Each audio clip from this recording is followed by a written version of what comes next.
DeAaron Fox is one of 6 players averaging 30 or more points per game. Doing so on a team that is firmly in the playoff picture, 6 games above 500, 26 games into the season. And yet, DeAaron is the only one of those players not on anybody's MVP radar and not in the conversation altogether. Why? Is it a Sacramento bias, or does it go deeper than that? To help address this, discuss it in great detail, ESPN 1320's Damien Barling from D-Lo and KC joins me right here on Locked On Kings. You are Locked On Kings, your daily Sacramento Kings podcast, part of the Locked On Podcast Network, your team every day. And now, ladies and gentlemen, it is that time for another episode of Locked On Kings.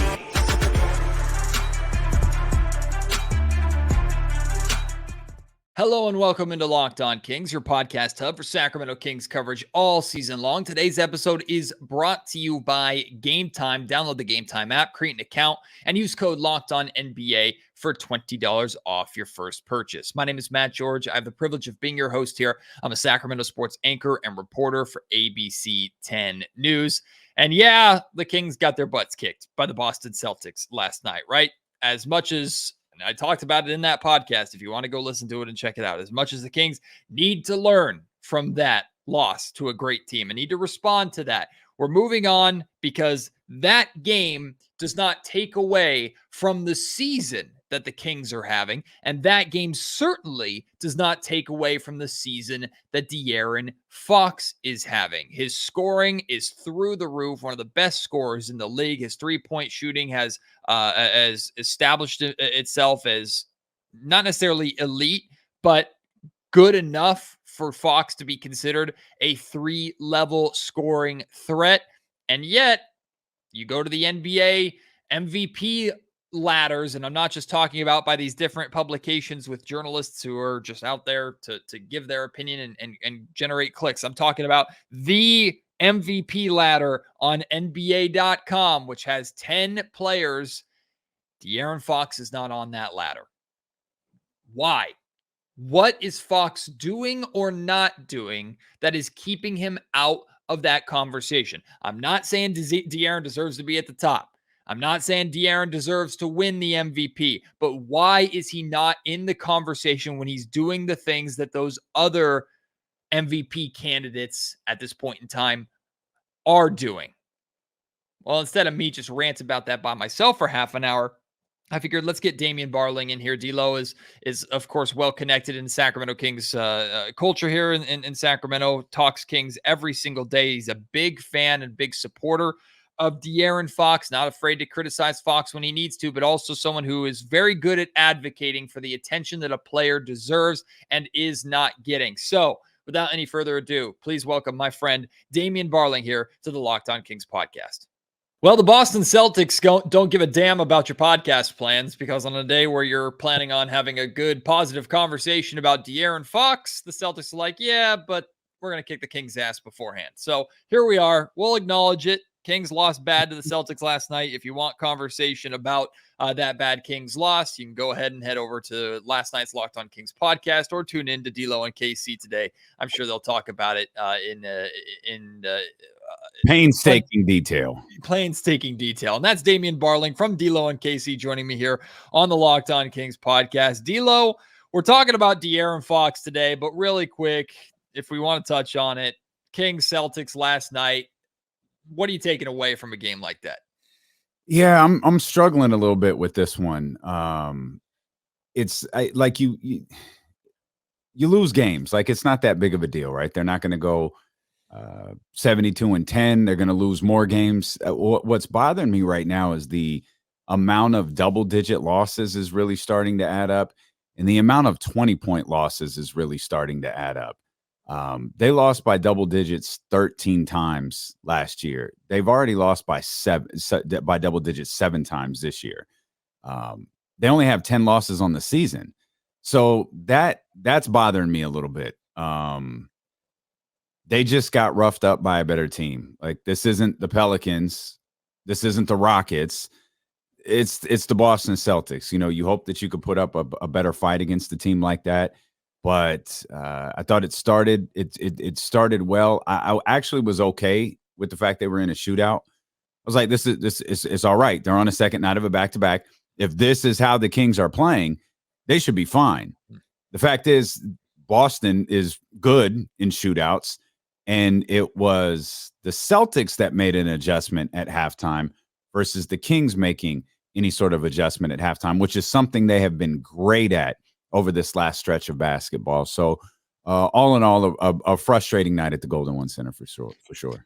We're going to have a largely positive conversation about DeAaron Fox because one game last night doesn't change how he should be viewed around the league, how he's playing. But you talk about things that are bothering you last night. Did it bother you at all, DeAaron's second half compared to his unbelievable first half that he had? 26 points in the first half, just 3 points in the second half, although he only played like 7 minutes, 48 seconds in the second half. Yeah, it did. But I'll credit Boston for that. Like they saw what was going on. They made some adjustments and they took Fox out of the game. And the 7 minutes really just boiled down to the fact that by the time the third quarter was over, they were getting blown out. I think it was 26 points they were outscored by in the second and third quarter combined. So headed into the fourth, unfortunately, it didn't really matter. There was no need to put DeAaron out there, especially when you have the schedule that they have right now with the games behind them and the amount of mileage he's put on his body there, and the fact that you've got some really, really tough games coming up on Friday and Saturday. So I don't put too much stock into that. Again, I'll put stock into it, but it'll be the Boston Celtics stock. Like, I'll give them credit for taking DeAaron Fox out of the game. And unfortunately, it was just one of those nights.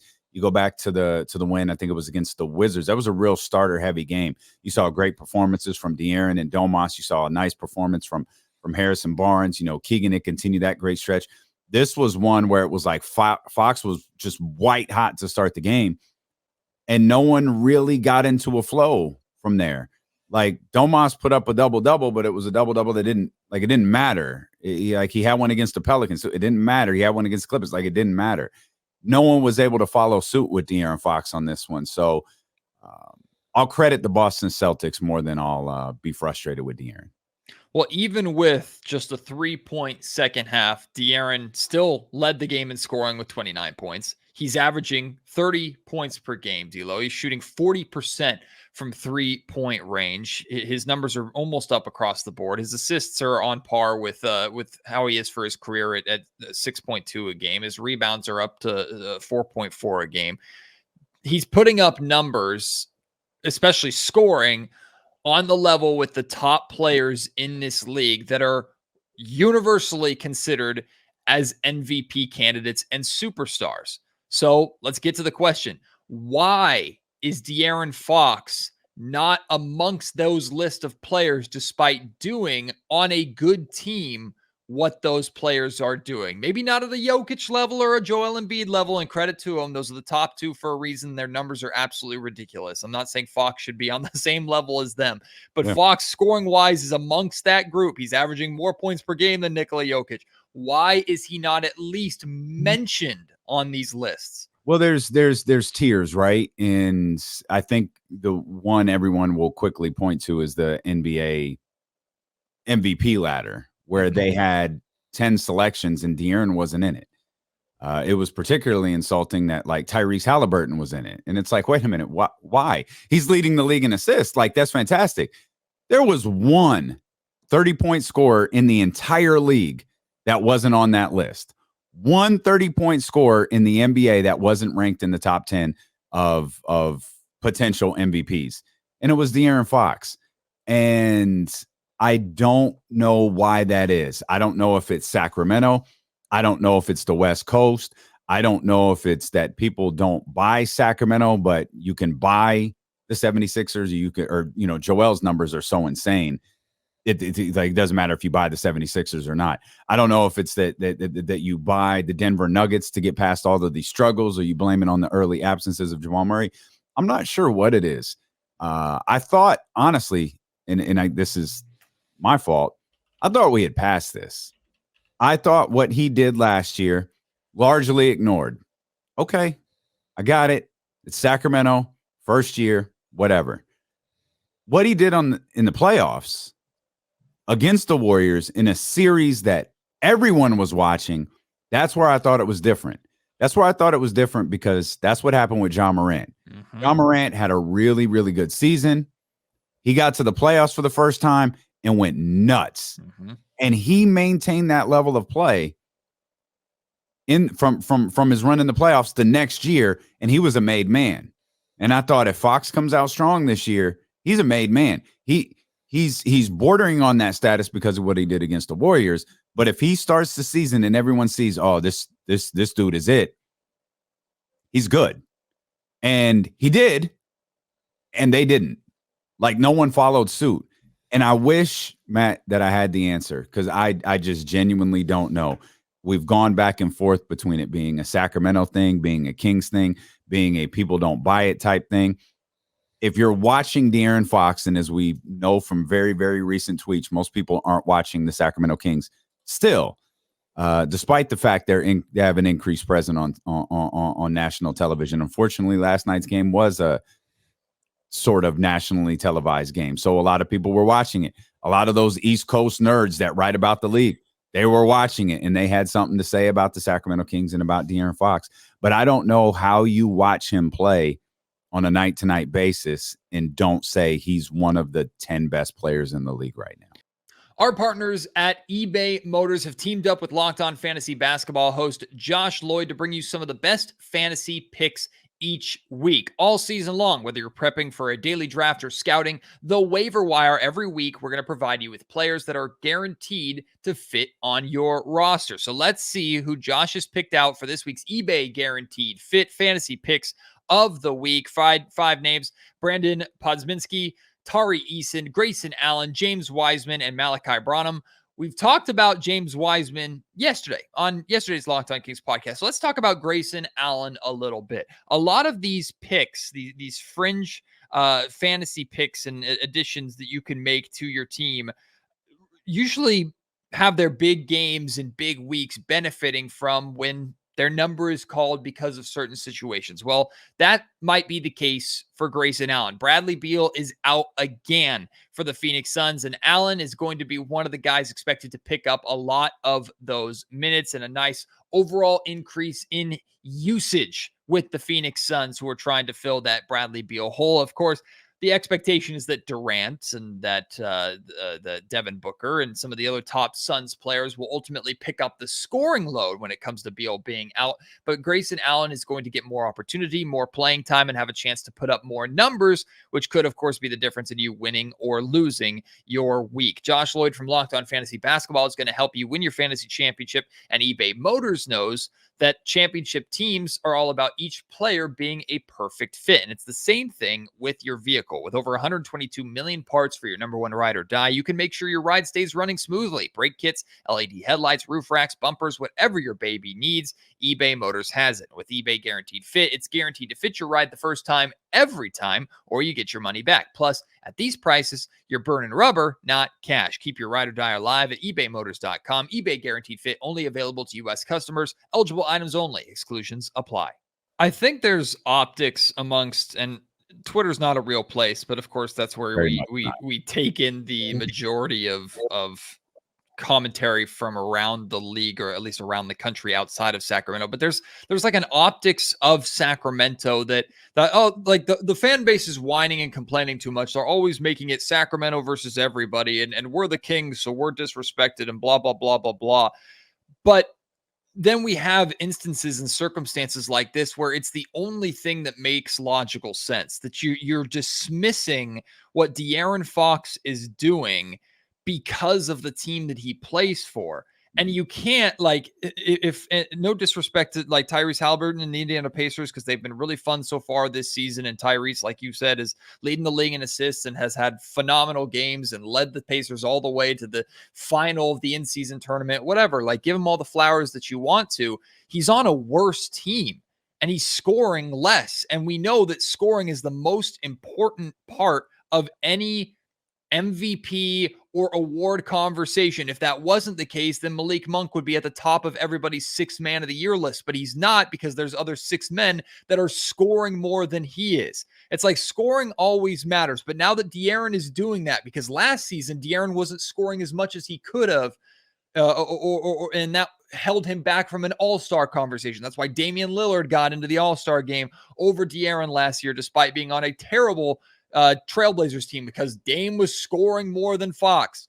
Well, here is Fox scoring now. He's doing that aspect, and now, suddenly assists matter more in the Halliburton conversation, or overall stats matter more for these other guys. Meanwhile, DeAaron's on a team, leading a team that is once again firmly in the playoff conversation in the Western Conference, 6 games above 500 in the 5th place spot in the West. They've beaten teams like Denver, beaten teams like Minnesota, Oklahoma City twice, the Lakers twice, who, by the way, have 2 players on this MVP ladder. And if you were to take what the Kings are doing and put it in the Eastern Conference, they're tied for 4th. This is one of the best teams in the NBA with a star leading it, but they're not acknowledged as that. How is that anything other than Sacramento bias? Yeah, the goalposts keep moving for Sacramento. You brought up Indiana, and I've enjoyed watching Indiana for sure, but I also understand what I'm watching. Mm-hmm. I haven't seen the big think piece about, hey, the Pacers, they score a lot of points. They don't play a lick of defense. Like, how many times has that squad given up 150 points? That's all you read about with Sacramento last year. It was, oh, yeah, they have the best offense in the league, but yeah, they get up and down the floor, and if their shots falling, boy, are they dangerous. But I ain't seen that with Indiana. The goalposts change. The goalposts move. Oh, you can't be a great player on a bad team. That's what DeAaron Fox has been all of those years. That's why he didn't get that acknowledgement. Okay, now he's the best player on a really good team. Yeah, but they still don't play defense. Oh, moving the goalpost again. You just talked about points. Oh, yeah, but look what Tyrese does in assist. Oh, we're moving the goalpost again. Devin Booker was on the MVP list. Bro, what? How many games is Devin Booker? Devin Booker's missing games, and that team's like 14-13. Mm-hmm. Goalposts keep moving. And that's why it just keeps leading me back to the Sacramento thing. You don't buy it. You don't buy what you saw last year. Oh, you don't even buy what you saw in the playoffs. This team, they might be a good regular season team, but they're not going to win in the playoffs. So Sacramento is the first professional franchise in history that is expected to go from missing the playoffs an ungodly number of years, 16 to be exact, make the playoffs, and then immediately become championship contenders. No other franchise has been asked to do that in history. Now, Phoenix did it, but they weren't asked to do it. Like, they weren't graded on whether they made the finals. Phoenix's turnaround was phenomenal. Phoenix's turnaround was 1 of 1. They had missed the playoffs for 9 straight years. They were able to, I think it was 9, something like that. They were able to acquire Chris Paul. They were able to take a massive leap as a team. They were able to build off of their time in the bubble in Orlando. They were able to build off of all of that. It was special. That's how we're grading teams now. It's bizarre to me, and it's hell, the Hawks didn't even get this much hate when they lucked into a conference finals appearance. This fell completely off, haven't really regrouped yet. I haven't heard the same vitriol towards them as I've heard towards Sacramento. And it is Sacramento versus everybody, because everybody else is a dumbass. I'm convinced of that. Shai Gilgeous-Alexander is edit that if you have to. I don't know if I'm allowed to say dumbass. Oh no, it's not. It's not going anywhere. Okay. Shai Gilgeous-Alexander is 4th on the NBA.com MVP ladder. I think he absolutely belongs there. Like, I think Shai is incredible two-way guard. Yeah, coming off of a all NBA first team season last year. He's a superstar, absolutely leading an exciting Oklahoma City Thunder team, which the Sacramento Kings have beaten twice and have. They don't have as good of a record but they've beaten them twice. Again, matchups, that doesn't mean that DeAaron's better than Shai, but I mean, head to head is also important. But Shea has these unbelievable numbers, and he's put up massive games. Got a couple 43-point games, a couple 40-point games, plenty of games in the 30s. You look at DeAaron Fox, not as many 40-point games, but he's got a 43, a 41, a 40, a 39, a 37. I bring Shea up to say Shea clearly belongs, and he's doing it on both ends. DeAaron Fox is not a direct one-to-one comparison necessarily, because the numbers for Shea are slightly better, and he has slightly more 40-point scoring games on a slightly better team. But we're talking about a marginal difference for two virtually identical guards playing at a superstar level. Mm-hmm. Why is one 4 and one is not in the top 10? So I think I actually have the answer to that. And there's probably a couple of different things. I'll start with the more like intricate one. And that's the fact Shea is and has been regarded as one of the best two-way guards in the entire league. Like he may, you know, with you know, the big dogs, Clay and Kawhi and Paul George at different stages of their career, all still very good at those positions, more wing positions than guard positions, but that's fine. Very, very still, you know, good two-way guys, especially like Kawhi and Paul George. Shea may sit at the very, very top of that list, and he's long been recognized for what he can do on the defensive end. DeAaron is starting to come into his own defensively, and that hasn't quite gotten recognized outside of people like you and I who cover this team on a daily and this amazing fan base that consumes Kings content on a daily. They recognize the leaps and bounds that DeAaron has taken as a two-way guard in this league, to where now he's in the conversation with Shai Gilgeous-Alexander. Shea might be the best two-way guard because of what he can do on the defensive end, for sure. But DeAaron is in that conversation.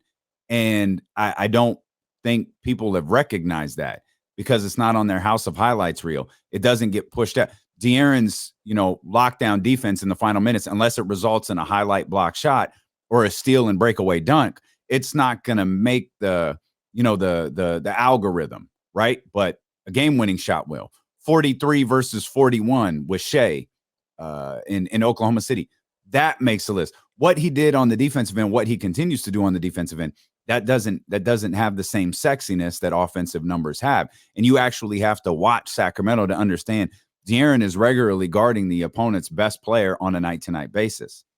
The other thing is, and this is really what I think the biggest difference is, not only between Shea and DeAaron in the way that they're covered, but DeAaron and a lot of other guys, is Shea was kind of preordained, right? You go back to the Clippers trade, you go back to the Kawhi and Paul George stuff, and, you know, Doc talking about how he was agonizing over Shai Gilgeous-Alexander, and he did not want to trade Shai Gilgeous-Alexander. He was an incredible young star. He was this, he was that. And to Doc's, you know, credit, Shai is everything Doc said that he was, right? But everyone was aware of him at that time. Going to Oklahoma City and losing, or going to Oklahoma City, again, you talk about moving goalposts, going to Oklahoma City and putting up amazing numbers. It was okay for Shai, because everybody knew where Oklahoma City was at. The great Sam Presti had them in this ultimate rebuild mode with there's nothing basketball nerds love more than draft capital. Oh, and he's got draft capital. He is the Morgan Stanley investment firm of draft capital. Like he's got it all. So Shea kind of got, he was preordained in the Clippers saga. And he was given a pass because everybody understood what Oklahoma City was when he went to Oklahoma City, and that team he was phenomenal, but the team wasn't very good. With DeAaron was drafted by a historically bad franchise. He was the latest guy who had to come in and turn things around. He was the latest savior of the franchise. And even during DeAaron's run with Sacramento, there were missteps, there were firings, there were Vlades and Jaegers and Alvins and Lukes and Joe Dumars. Like, there was just nonsense after nonsense after nonsense after nonsense. And it was just the latest. Well, we don't really need to pay attention to Sacramento. We don't really need to pay. DeAaron's whatever. He's a player on a bad team. That's all it is.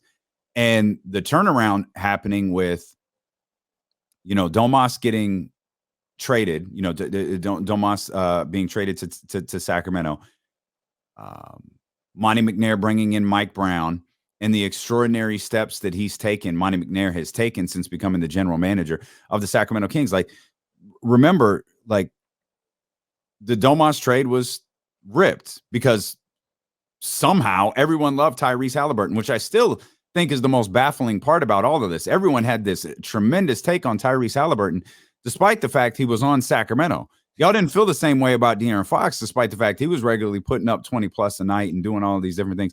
But for some reason, you were really engaged with Tyrese a year and some change into his career. But he took that extraordinary step to do that, right?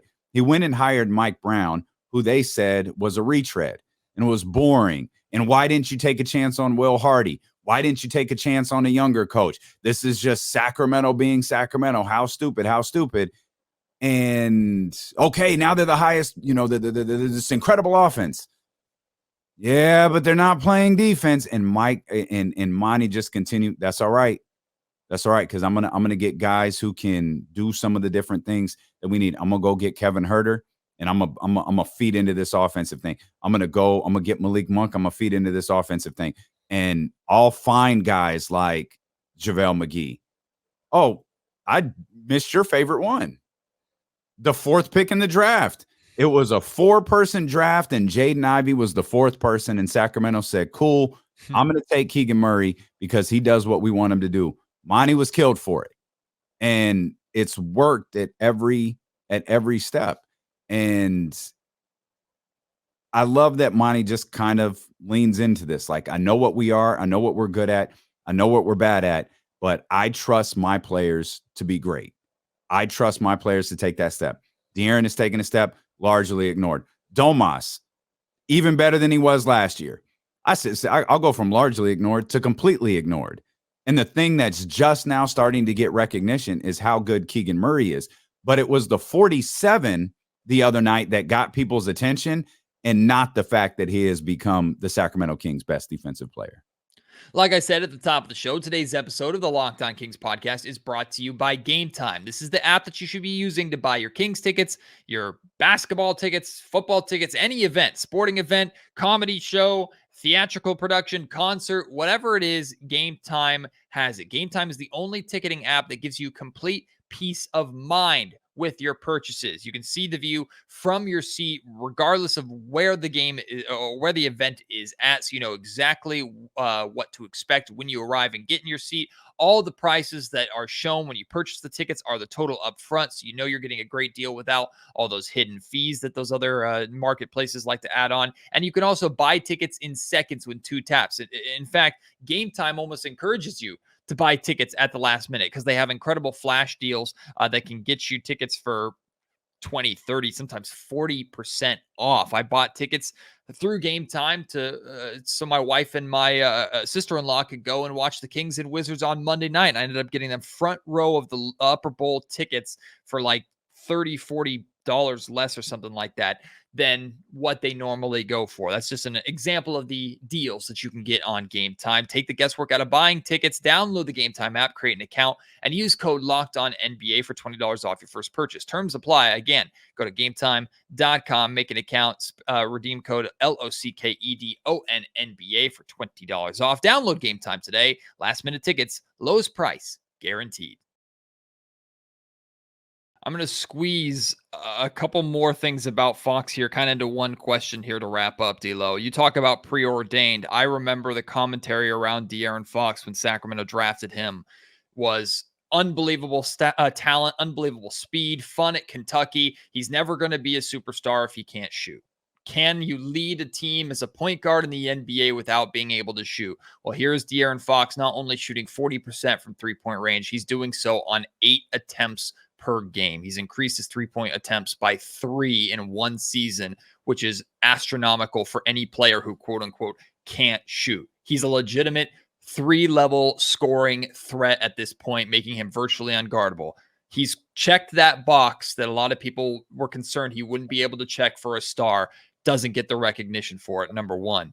The other thing is, D-Lo, I'm wondering, and I'm not saying this is DeAaron Fox's fault at all, but I'm wondering, and I think this is stupid if this is the case, but DeAaron didn't play ball with the media. And what I mean by that is not only did he make an all-star game and then not score and was just kind of like, it's good to be here. I'm thankful for the recognition, but I'm worried about the second half of the season. We got the playoffs to make.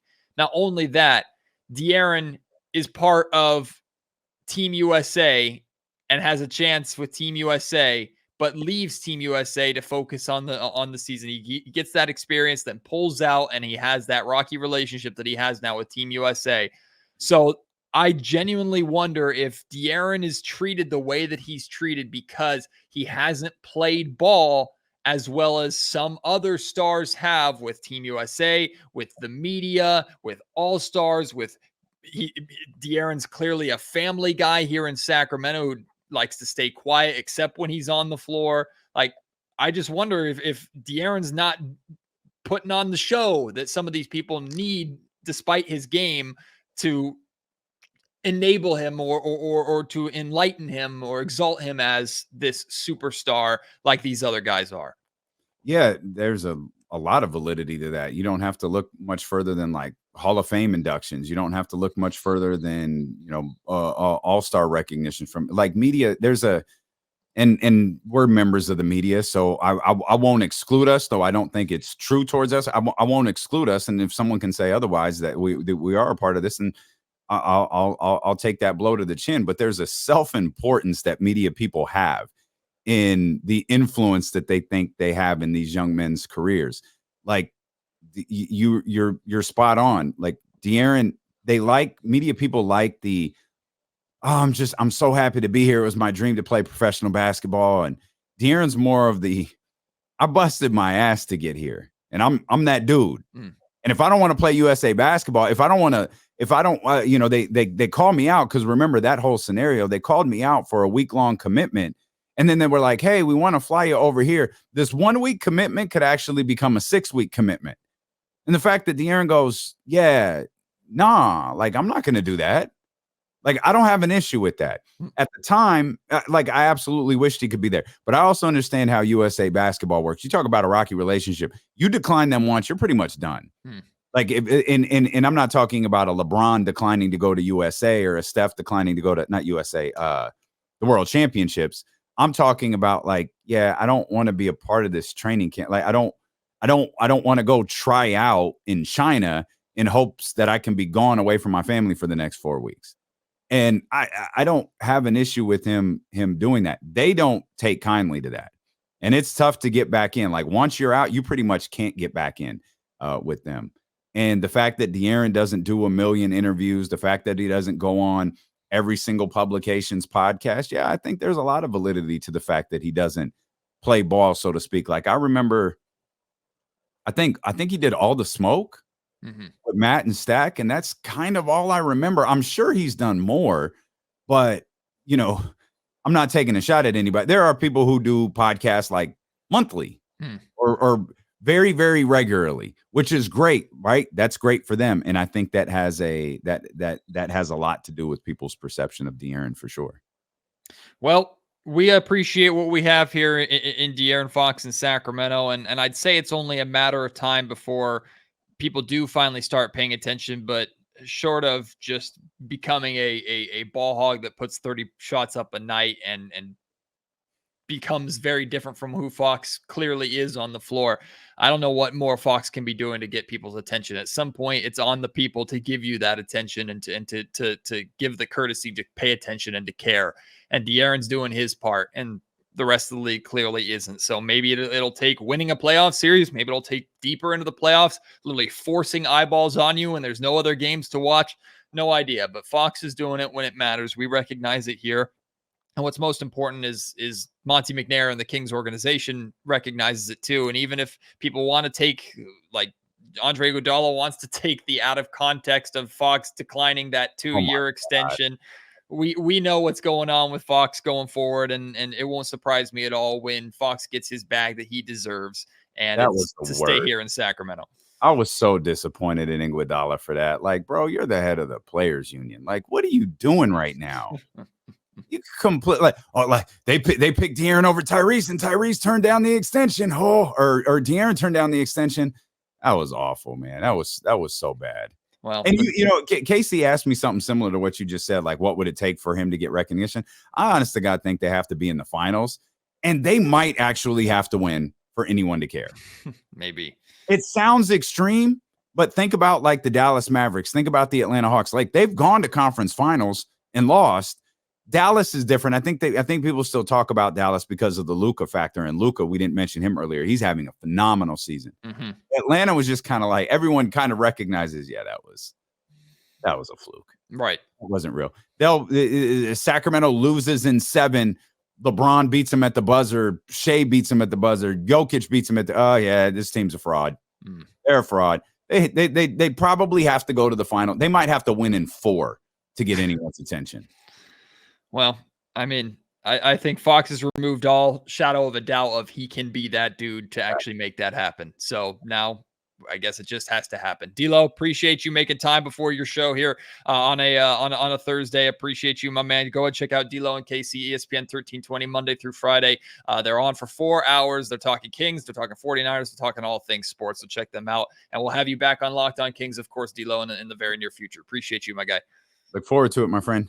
Shout out again to D'Lo for making time here to appear on the Locked On Kings podcast. Now we want to hear from you. Is there something that you think DeAaron is still not doing or is doing that is keeping him off this MVP ladder? Are there names on the ladder that you think DeAaron deserves to be on instead of others? Or do you think where Fox is and how he's talked about or really not talked about is fair? Let me know at Matt George Sack on Twitter. Email me, mattgeorgesports@gmail.com. And of course, you can leave your thoughts in the YouTube comment section down below. Appreciate your support here of the Locked On Kings podcast. As always, can't wait to have you join me on the next episode. Until then, my name is Matt George. You've been listening to Locked On Kings, part of the Locked On Podcast Network.